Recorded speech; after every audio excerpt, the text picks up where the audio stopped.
Shalom pemirsa yang kami kasihi di dalam nama Tuhan Yesus. Kita bersyukur boleh kembali bersama-sama di dalam diskusi Sekolah Sabat pelajaran yang ketiga dengan judul Berkenan kepada Allah. Adapun dua orang panelis kita yang akan menyampaikan kesimpulan pelajaran Sekolah Sabat pelajaran ketiga ini. Yang pertama adalah Pendeta Abri Santoso, Gembala Jemaat Taman Getsemani dan Gembala Jemaat Tidar 2. Shalom Pendeta. Shalom pendeta, shalom pemirsa semuanya. Yang kedua adalah Pendeta Franklin Satori, Gembala Jemaat DHI Surabaya. Shalom Pendeta. Shalom pendeta, shalom pemirsa di rumah. Bapak Ibu Saudara yang kami kasihi, bila mana Anda rindu untuk dilayani, kami dari Studio Voice of Seven Jalan Tanjung Anom nomor 7 Surabaya, boleh menghubungi nomor yang ada di layar Anda. Kami dengan senang hati akan mendoakan atau melayani apa yang Bapak Ibu Saudara butuhkan. Untuk memulai diskusi kita pada saat ini, kita akan sama-sama berdoa yang akan disampaikan oleh hamba Tuhan Pendeta Abri Santoso. Silakan, Baik, kita berdoa. Tuhan Allah Bapa kami di sorga, terima kasih waktu yang indah bagi kami untuk boleh mempelajari firman Tuhan melalui Sekolah Sabat. Memberkati kami agar semua kupasan yang disampaikan, yang dibawakan akan boleh menolong semua kami untuk boleh belajar lebih lagi tentang bagaimana yang harus kami lakukan untuk menjadi umat-umat Tuhan yang berkenan di hadapan Tuhan. Terima kasih Tuhan, pimpin dari awal hingga akhirnya, dalam nama Tuhan Yesus kami berdoa. Amin. Amin. Ayat firman Tuhan kita terdapat di dalam kitab Zefanya, pasal yang ketiga ayat 17, firman Tuhan berkata demikian. Tuhan Allahmu ada di antaramu sebagai pahlawan yang memberi kemenangan. Ia bergirang karena engkau dengan sukacita. Ia membaharui engkau dengan kasih-Nya. Ia bersorak-sorak karena engkau dengan sorak-sorai. Berkenan kepada Allah atau menyenangkan atau disukai oleh Allah. Bayangkan Bapak Ibu Saudara, sebuah cerita seorang anak kecil berumur 5 tahun. Dia membawa hadiah kepada ayahnya pada hari ayah dengan bungkusannya yang jelek. Dengan penuh semangat karena menurut anak ini adalah hadiah yang terbaik yang bisa dia serahkan kepada ayahnya. Kemudian ayahnya katakan, "Nak, saya tidak peduli dengan pemberianmu. Karena tidak ada yang bisa engkau berikan kepadaku yang dapat menyenangkan aku," kata ayahnya. "Apapun yang dapat engkau berikan kepadaku, saya dapat memperolehnya sendiri. Dan apapun yang engkau berikan kepada saya, entah dapat dibeli oleh uang saya, atau mungkin engkau tidak bisa membelinya dan saya yang memberikan uangnya, atau bahan yang engkau buat untuk itu saya yang membelinya. Jadi simpanlah hadiahmu. Ayah tidak membutuhkan dan menginginkannya, tetapi aku tetap mencintaimu." Cerita yang sangat-sangat menyedihkan tentunya. Oleh karena bayangkan bagaimana menurut Anda reaksi ayah ini. Kata-kata seperti tidak berperasaan, dingin, tidak berpengertian akan muncul di benak saya ketika mendengarkan cerita ini. Apakah begini cara respon Allah kepada kita? Bisakah kita benar-benar menyenangkan Allah? Sulit dibayangkan meskipun kita adalah makhluk yang telah jatuh. Itu sebabnya mari kita lihat bagaimana Allah memandang kita sesungguhnya tentang pemberian yang kita bawa kepadanya. Demikianlah para panelis kita akan menyimpulkan yang pertama oleh Pendeta Abri. Kami persilakan Pendeta. Ya, terima kasih Pendeta Tobing. Kita semuanya tahu sebagai manusia, kira-kira apa yang berharga yang dapat saya berikan kepada seseorang. Kita tahu itu oleh karena kita dapat menilai. Ketika seseorang memberikan sesuatu kepada kita bisa menilai. Contohnya, ini anak kecil saja dia bisa menilai. Ini ada seorang bapak memberikan surprise buat anaknya ketika ulang tahun 5 tahun usianya. Seperti yang diceritakan oleh pendeta tadi. Tapi ini sebaliknya. Orang tua, ayah yang memberikan hadiah kepada anaknya. Lalu orang tua itu bertanya, "Nak, untuk hadiah ulang tahunmu kamu minta yang mana?" Orang tuanya membawa uang 100 Rp100.000 satu lembar. Dan dia juga membawa uang satu lembar Rp2.000. Dan Rp100.000 tadi sengaja yang halus ini dibuat lecek sama bapaknya. Kemudian dia berikan kepada anaknya. Nah, kamu pilih yang mana? Uang yang ini yang merah atau yang ini? Dia tunjuk yang uang yang 2.000.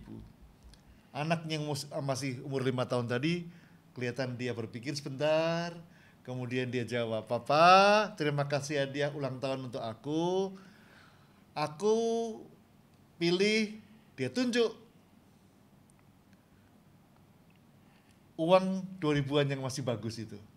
"Ini, Papa."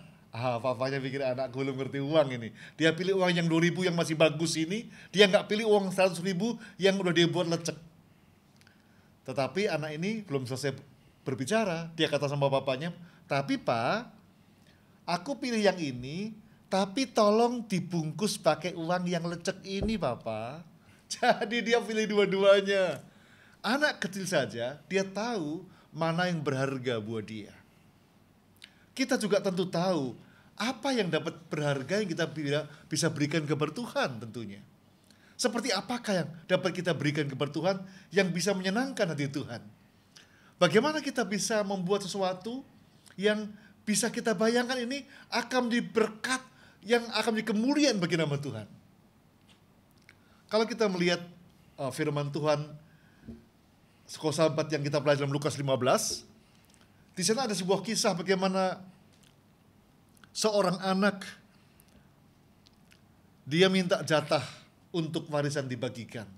Sementara orang tua masih hidup, ayahnya masih hidup, dia minta warisan. Si anak bungsu ini dia minta.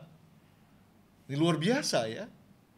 Biasanya anak-anak tidak boleh meminta itu ketika orang tua masih hidup, itu yang pertama. Yang kedua, biasanya yang akan berani berbicara adalah anak sulung. Tetapi ini tidak. Anak bungsu justru dia yang meminta kepada ayahnya agar diberikan hak atau harta warisan kepadanya. Dan kemudian diberikan, singkat cerita, dan si bungsu ini pergi dan dia foya-foya dan dihabiskan semua harta orang tuanya. Dan akhirnya dia bahkan melihat kehidupannya semakin susah. Makin lama makin habis harta yang dia bawa ke negeri orang lain ini. Dan akhirnya satu persatu mulai berkurang. Bahkan sahabat-sahabatnya pun mulai berkurang. Oleh karena dia gak ada uang lagi, maka teman-temannya meninggalkan dia. Dan akhirnya dia terpaksa untuk bekerja, untuk memberi makan kepada babi-babi. Dan ini pun dia pikirkan, bahwa dia gak punya makanan, sementara babi itu punya makanan. Dapat dibayangkan bahwa dia mengalami ini. Dan kemudian dia pikir, aduh, kenapa aku susah begini? Sementara kalau aku di rumah orang tuaku, aku tidak usah susah seperti ini. Dan dia ingat akan orang tuanya. Sambil takut, malu, dan sebagainya. Akhirnya dia ingat untuk pulang ke rumahnya. Kita lihat, kalau orang tua dalam dunia ini, mungkin saja kita udah merasa, ini anak kurang ajar ini. Orang tua masih hidup, dia minta warisan. Kurang ajar anakku ini. Maksudnya apa dia? Sudah begitu dia minta semuanya, lalu dia pergi, dan dia foya-foya. Begitu habis semuanya, dia pulang. Mungkin kita, kalau pulang saya gak akan mau terima lagi dia. Tetapi tidak. Dalam kisah ini, sang ayah, begitu dia lihat dari jauh anak bungsunya itu, maka dia segera berlari. Dia sambut anaknya ini, dia peluk anaknya ini. Bahkan dia siapkan pesta buat anaknya ini. Dia berikan jubah yang baru kepada anaknya ini. Suatu sambutan yang luar biasa. Sambutan yang tidak disangka-sangka. Sebagai anak bungsu yang sudah berbuat salah, berbuat pelanggaran ini, mungkin dia berpikir, apa respon ayah saya? Bukankah begitu juga kita bertanya? Apa respon Tuhan kepada kita yang berbuat dosa? Berbuat dosa. Kemarin berbuat dosa, hari ini berbuat dosa, besok pun tidak ada jaminan kita nggak berbuat dosa. Dalam ayat inti yang kita pelajari dalam Sefanya pasal 3 ini. Menggambarkan kisah yang luar biasa yang dirangkum dalam satu ayat yang mengatakan, Tuhan Allahmu ada di antaramu sebagai pahlawan yang memberi kemenangan. Ia bergirang karena engkau dengan sukacita. Ia membarui engkau dalam kasih-Nya. Ia bersorak-sorak karena engkau dengan sorak-sorak. Ini luar biasa. Kita ini tidak sanggup menyenangkan hati Tuhan. Tetapi melalui Tuhan Yesus Kristus, kita dapat menyenangkan hati Tuhan. Ketika kita percaya pada Tuhan Yesus Kristus, kasih yang ada itu membuat kita akan mengasihi Yesus yang sudah mengasihi kita lebih dulu.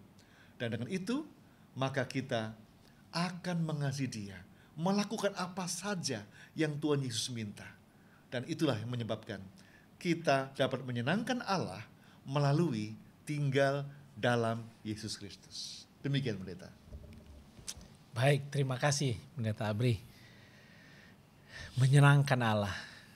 Kita ini adalah manusia yang sudah jatuh dalam dosa.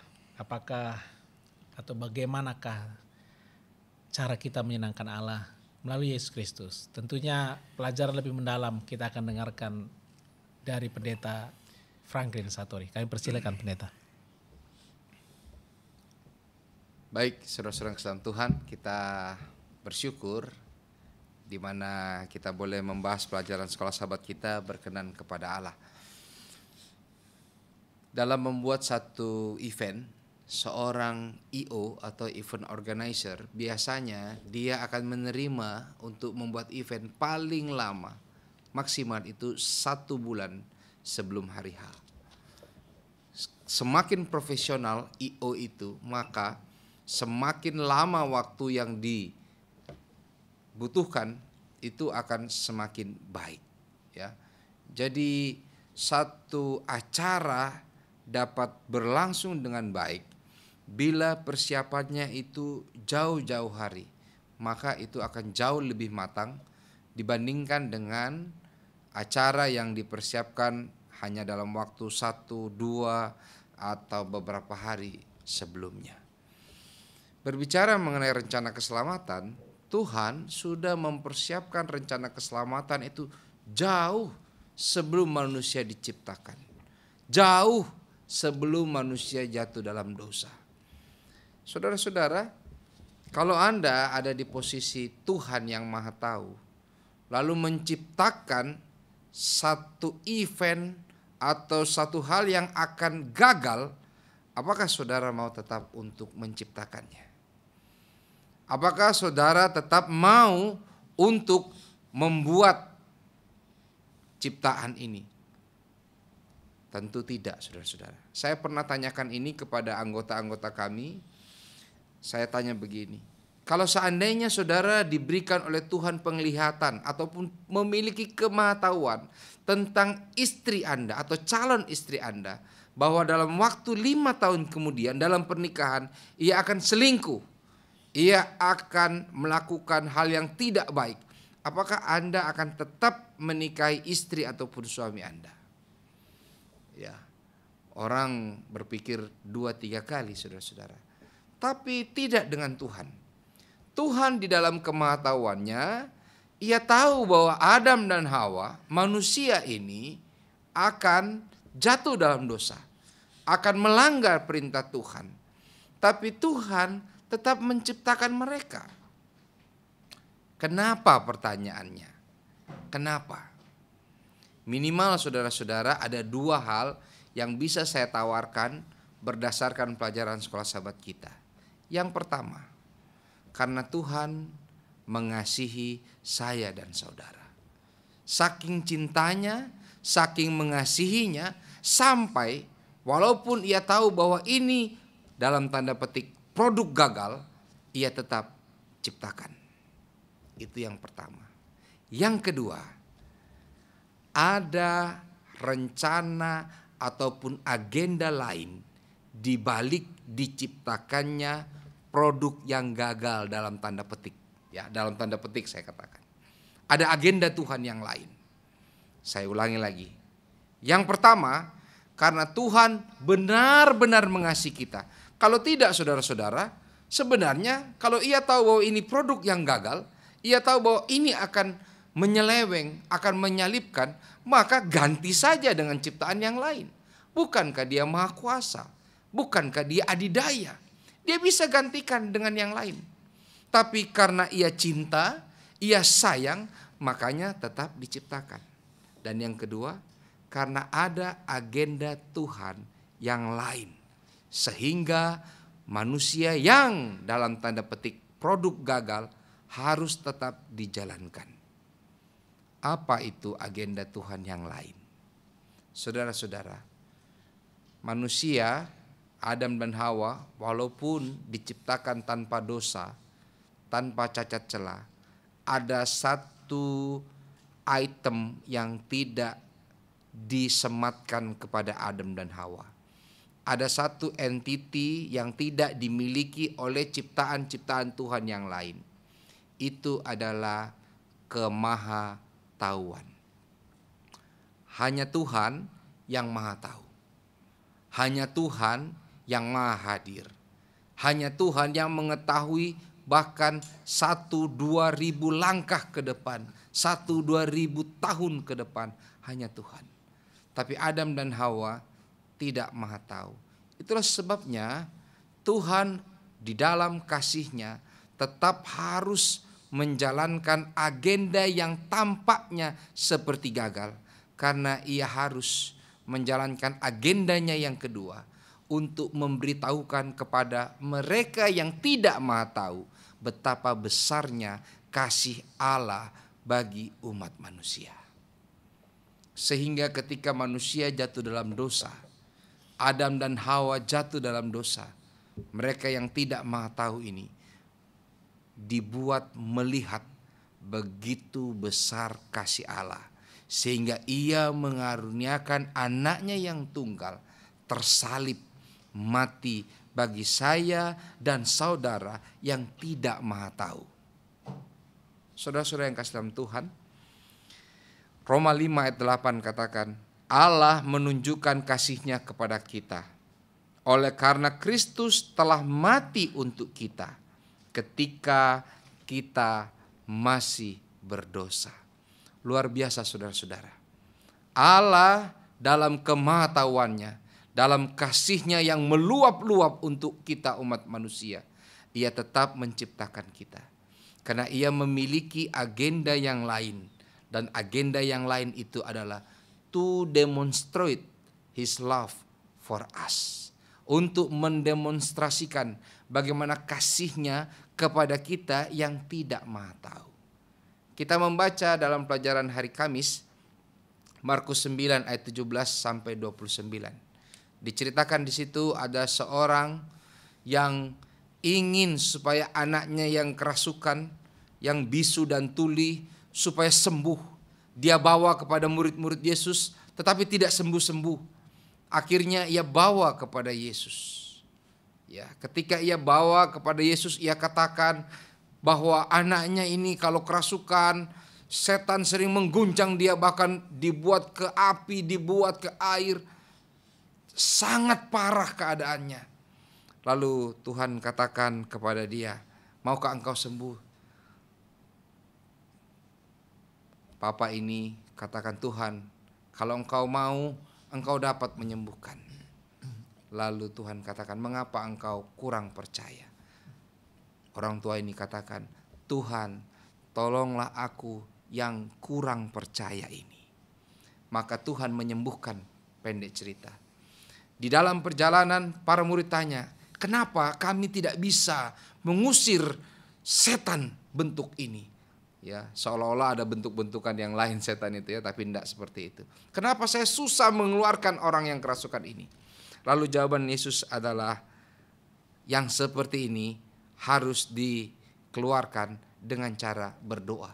Saudara-saudara, sebenarnya semua pelayanan itu dengan doa. Tidak ada satu yang spesial bahwa ini harus dengan treatment A, B, C, D, E. Enggak. Semua pelayanan di atas dunia ini dengan berdoa, berpuasa. Semua. Jadi apa yang kita dapat pelajari dari pelajaran ini adalah supaya kita bisa menjadi istimewa di mata Tuhan. Kita sudah melihat kasih Allah. Allah sudah mendemonstrasikannya. Maka sekarang tugas kita, bagian kita adalah believe, percaya. Kenapa para murid belum berhasil mengusir setan ini? Karena kurang percaya. Kenapa orang tua ini berkali-kali harus merasakan duka cita ini? Merasakan kenapa anaknya tidak sembuh-sembuh. Tuhan katakan, kurang percaya, kurang berdoa. Saudara-saudara yang kasih dalam Tuhan, saya mau katakan kepada para pemirsa yang ada saat ini. Kita sudah banyak melihat bagaimana kasih Allah bagi saya dan saudara. Bahkan saya mau katakan, kasih Allah bukan hanya terlihat ketika kita sembuh dari penyakit. Kasih Allah bukan hanya terlihat ketika rumah tangga kita baik-baik saja, ketika anak-anak kita menempuh pendidikan dan sukses. Tapi kasih Allah Anda harus dapat lihat bahkan dalam kematian sekalipun. Bahkan ketika kita dalam sakit sekalipun, kita harus dapat melihat bagaimana kasih Allah. Dengan satu kunci, believe.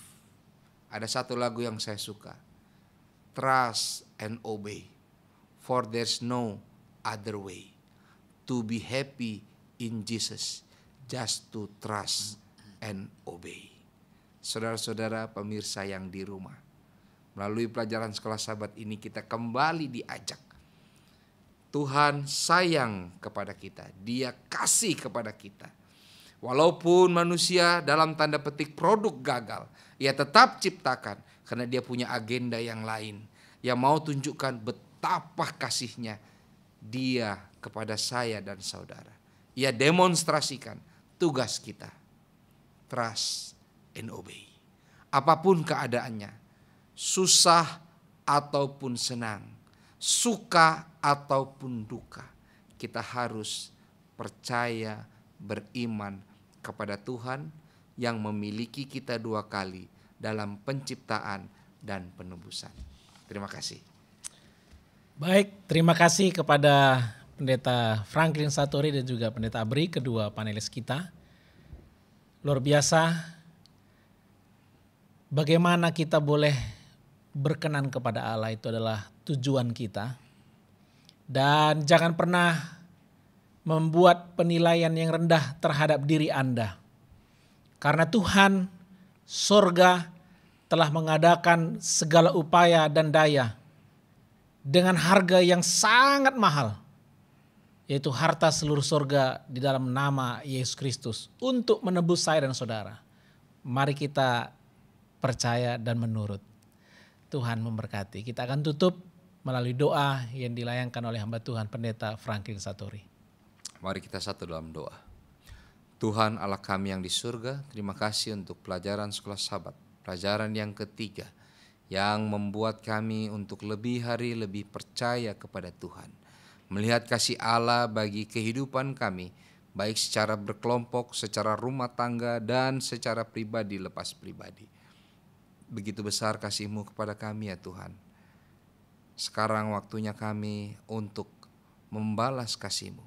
Tuhan tidak minta banyak, Tuhan hanya minta supaya kami percaya. Karena ketika kami percaya, maka Tuhanlah yang akan bekerja dalam hidup kami. Ketika kami percaya, Tuhanlah yang akan berkreasi dalam setiap langkah fase kehidupan kami. Bahkan dalam kepercayaan kami, Tuhanlah yang akan membuat kami menurut kepada firman Tuhan. Bapa, berkati kami semua, berkati para pemirsa, sehingga kami memiliki iman untuk sungguh-sungguh percaya kepadamu. Di dalam nama Yesus, kami sudah berdoa dan mengucapkan syukur. Amin. Amin. Baik pemirsa yang kami kasihi dimanapun Anda berada, sampai bertemu di diskusi Sekolah Sabat berikutnya dari Studio Voice of Seven Surabaya. Tuhan memberkati.